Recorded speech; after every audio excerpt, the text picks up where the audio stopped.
Olá! Hoje a gente vai começar a nossa unidade 3 para falar dos princípios básicos da negociação, a parte 2, que é exatamente negociar com assertividade. Assim como a empatia é um elemento fundamental de uma boa negociação, a assertividade, você falar com intenção, colocar os seus pontos, expor com clareza o valor do seu trabalho é também parte fundamental de uma boa negociação. Como é que você se coloca de uma forma autêntica, sem ser intransigente e muito menos cedendo demais só para agradar o seu cliente, para agradar a outra parte, mas que não é uma negociação boa para você.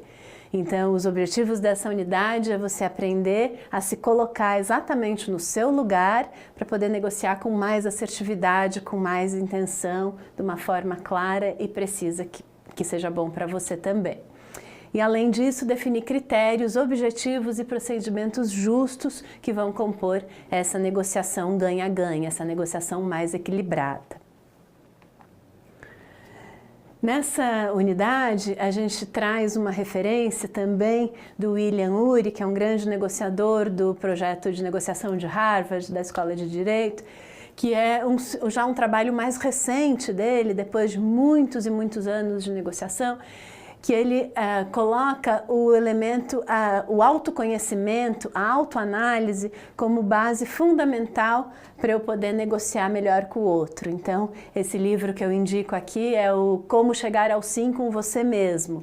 Então, parte de você, envolve autoconhecimento, envolve um olhar para você entender quais são as melhores alternativas que você tem, em que fase da sua carreira que você está, qual que é o papel desse projeto que você tem para fechar nesse momento de vida do teu escritório que você tem. Então, é muito olhar para você, para o seu momento profissional e aí, então, poder fazer uma negociação que vai trazer ganhos mútuos, sem ter que ceder, sem ter que aceitar tudo por um medo da rejeição, por um medo de perder o cliente, sem ter que violar os seus próprios limites, né, fazendo coisas a mais, pagando para trabalhar, todas essas dores que a gente vê nos arquitetos, nos designers e que não é bom para ninguém, que o mercado só perde, todo mundo perde.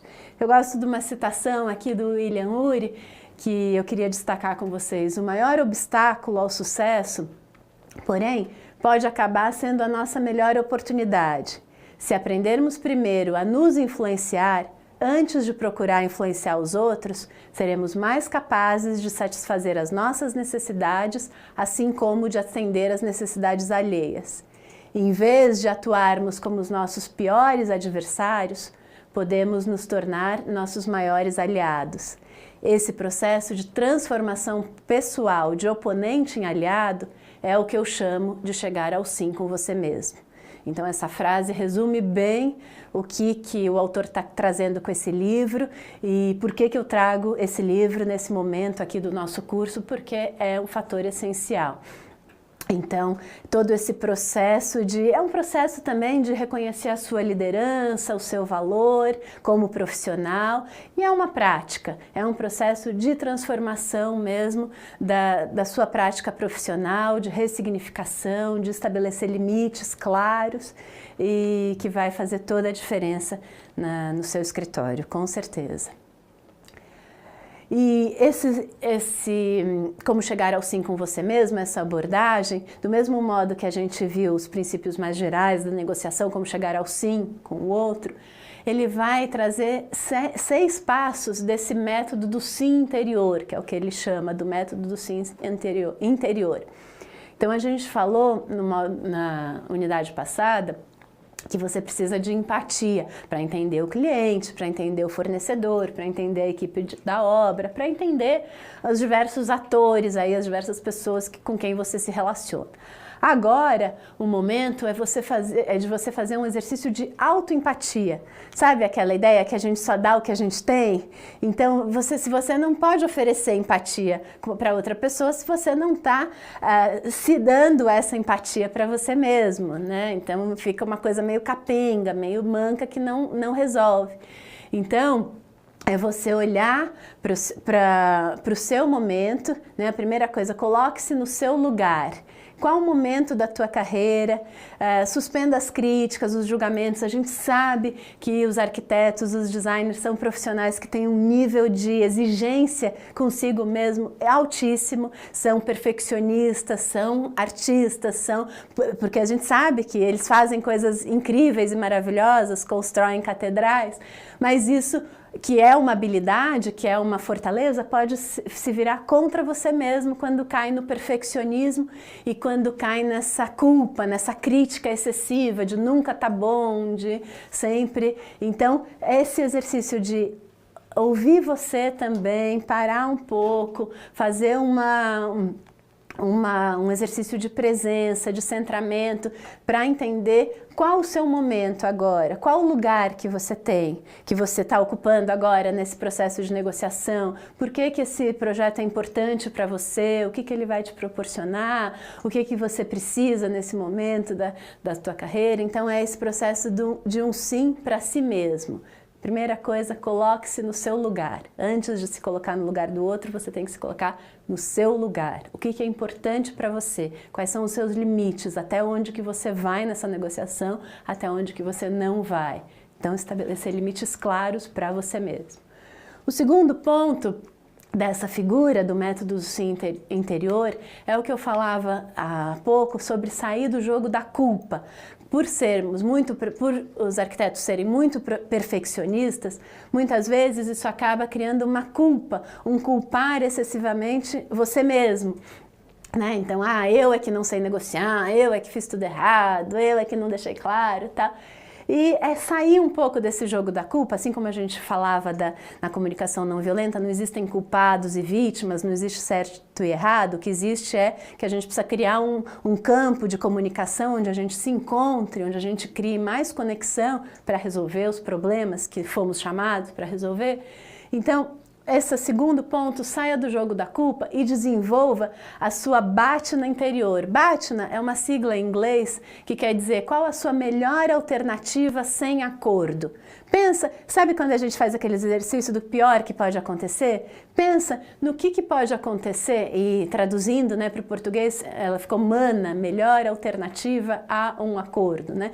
Se você não fizer nada, se você não fechar esse projeto que você está prestes a fechar, ou que você está começando, o que acontece?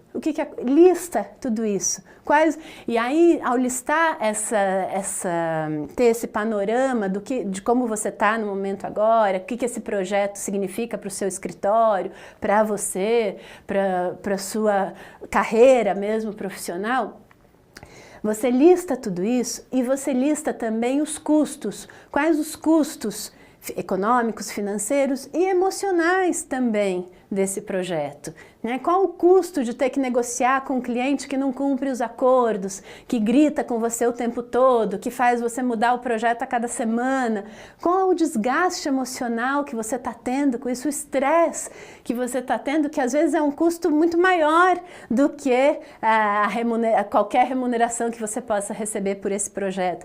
Então, ter clareza sobre isso, essa é uma pergunta que você tem que responder para você mesmo, fazer esse exercício mental para se preparar para uma negociação, para se preparar para uma reunião. Entenda o teu ponto de partida, da onde que você está partindo, por que esse projeto é importante para você, quais os custos, e aí você vai conseguir ter clareza de até onde você pode ir, né? Até onde você está disposto a negociar? Não, esse é um cliente muito importante que pode me abrir portas, que pode me abrir um outro nicho que eu tô começando agora, então de repente vale a pena ceder mais um pouco nesse momento. Mas é você que tem que tomar essa decisão. Você não pode ser levado pelas circunstâncias e o cliente é que vai decidir como é que você vai agir ou não. Não, faz parte da sua postura profissional ter clareza sobre qual a sua melhor alternativa sem acordo. E aí já é um exercício de criatividade, de buscar outras alternativas, de ver as possibilidades. É uma pergunta que certamente vai te abrir para outras possibilidades. E é você assumir a responsabilidade por essa negociação, por esse contrato, por esse projeto que você está fechando. É sair da posição de vítima e assumir a posição mais autônoma, mais profissional e mais responsável. Terceiro ponto nesse sim interior é você reenquadrar o seu panorama. Reenquadrar significa você entender o contexto daquela situação de conflito, né? E olhar que você está ali naquele ponto, naquele momento, mas que existe todo um contexto por trás, uma moldura. Como é que a gente reenquadra a situação, né? Ah, você não é o único arquiteto que está passando por isso, você não é o único dono de escritório que tem que negociar, que tem que lidar com clientes difíceis e tal. Então, reenquadre essa situação, faz a gente trazer mais confiança nas pessoas e mais disposição também para enxergar essas possibilidades, né? É mudar essa coisa, encarar o conflito como uma oportunidade de diálogo, de crescimento. Então, reenquadrar esse panorama. E aí tem a ver também com perceber o objetivo maior, o propósito maior desse projeto, no contexto do seu momento profissional. Então, quando você reenquadra a situação, talvez valha a pena, sim, insistir mais nessa negociação, porque nesse momento ela é estratégica para o meu negócio, para a minha carreira. Ou em outros momentos, talvez não vai me trazer ganhos. Então, é você assumir o rumo, né, da sua carreira para direcionar onde você quer ir. Quarto ponto, mantenha-se no presente. Um bom negociador, ele é uma pessoa que tem muita presença, porque ele lida com conflitos o tempo todo.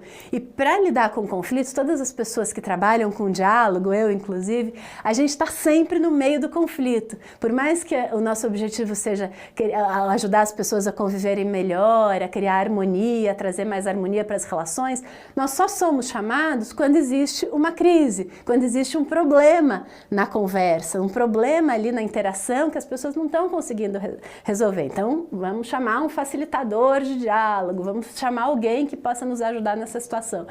Então, isso exige da gente uma qualidade de presença muito, muito forte, que é aquele ouvir com atenção. E com certeza nós não temos as soluções prontas, por mais que você tente entender o caso e fazer reuniões prévias e tentar buscar o que é, entender o conflito.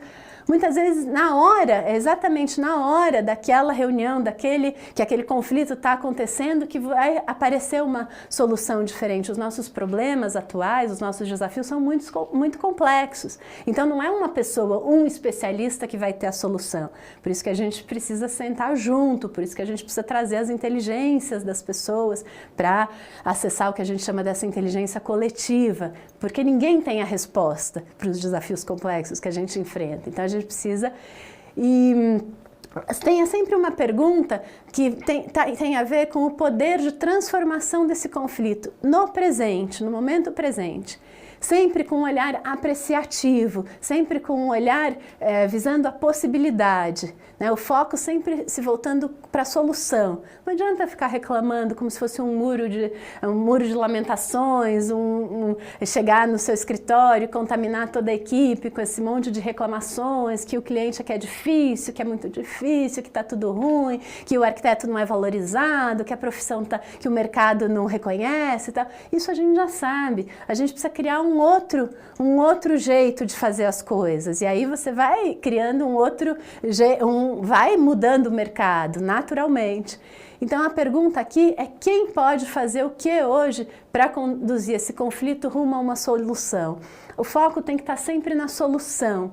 Sempre, por isso que as perguntas são importantes, porque as perguntas abrem, as respostas elas fecham. Quando eu dou uma resposta, eu fecho, eu encerro o assunto. Muitas vezes precisamos de respostas, é bom ter resposta. Mas a pergunta, ela abre uma série de possibilidades criativas até que ninguém tinha pensado antes. E muitas vezes são essas soluções criativas que a gente precisa para resolver, para lidar com os desafios complexos. Então, mantenha-se no presente. E é só com essa qualidade da presença, do aqui e agora, da atenção plena, que eu estou aqui falando com você, como se nada mais estivesse acontecendo, que você tem que ter essa atitude quando você vai lidar com o cliente, com o mestre de obras, com o fornecedor. O que ele está querendo te dizer naquele momento? O que aquela insatisfação tem para te mostrar e que pode mudar o rumo da tua negociação e que pode te levar a fazer uma pergunta que era o que precisava ser feito naquele momento. Então, mantenha-se no presente, nem no passado e nem no futuro, é exatamente no aqui e agora. Quinto ponto, e aí a gente já vai para a linha do como dizer um sim para os outros, né? Então, passamos de um sim para nós mesmos, primeiro é o seu sim interior, depois você vai num sim para a vida, no contexto, no que está acontecendo, e aí esses últimos 2 pontos é um sim para os outros, né? Que é o que você vai então propor a solução, chegar numa negociação de ganhos mútuos. O quinto ponto essencial é o respeito. Respeito é uma necessidade humana universal. Todos nós, seres humanos, precisamos de respeito. Todo mundo precisa ser respeitado como ser humano. Não importa os títulos que você tem, não importa o quão especialista você é, todas as pessoas merecem respeito, desde o peão de obra até o seu arquiteto, mentor mais famoso do mundo, o seu professor da faculdade que você mais admira. Todas as pessoas precisam de respeito e merecem respeito. E assim como o respeito, o jeito de você demonstrar respeito por uma pessoa é você escutar o que ela tem a dizer. É você tentar ter a sensibilidade para buscar o que está além daquelas palavras que ela está tentando te dizer, né? Quais são os sentimentos, as necessidades que não foram atendidas, e cabe a você, como um tradutor mesmo, como um mediador, ir apurando o que é que você quer dizer mesmo. Não, vamos focar no projeto, você quer a sua casa pronta daqui a 2 meses, eu sei, você precisa mudar, você tem um prazo aí, então como é que a gente chega numa solução que contempla todo mundo, né? Esse respeito. E o sexto e último passo, mais importante, é saiba dar e receber. É um último passo para você conseguir negociar com assertividade, né? Você dizer sim para você mesmo e, ao mesmo tempo, dizer sim para o outro também. Então, atender a necessidade do outro, mas garantir que as tuas necessidades sejam atendidas. E isso tem a ver um pouco com o que a gente fala também de gerar valor para as pessoas. Quando a gente presta um serviço, primeiro a gente gera um valor para a pessoa, para ela perceber, então, olha, que diferença que faz ter contratado um arquiteto, quanto que eu economizei, eu realmente consegui a casa do meu sonho, o que eu queria, fez a diferença, otimizei os espaços, tal, consegui naquele terreno projetar tudo que eu precisava, ter a casa que eu precisava. Então, mostrar esse valor você começa mostrando primeiro, gerando valor para o outro. E aí existe uma lei, também uma lei universal, que é a lei da reciprocidade. Quanto mais a gente oferece valor para as pessoas, quanto mais a gente dá, né, e mostra o nosso serviço, por consequência, as pessoas também se sentem na obrigação de retribuir esse valor que foi gerado para elas. Então, esse é um ciclo virtuoso de ganha-ganha. Então, quanto mais valor eu gero para uma pessoa, quanto mais clientes eu atender melhor, as pessoas vão começar a recomendar o meu serviço, né? É o famoso boca a boca. Não, contrata o fulano porque ele foi essencial, porque ele conseguiu traduzir o que estava na minha cabeça e materializou numa casa dos meus sonhos. Quer dizer, essas coisas que não têm preço e que valem muito mais do que um simples contrato, né? Um simples projeto. Então, é ter esse mindset, essa mentalidade também do ganha-ganha, da abundância que está aí, das pessoas que estão aí dispostas a contratar o seu serviço. Você só precisa achar essas pessoas certas e oferecer sempre algo a mais, sempre o seu melhor serviço, que isso com certeza vai retornar para você. Então, que isso seja uma motivação para o seu trabalho, para dar sempre o seu melhor.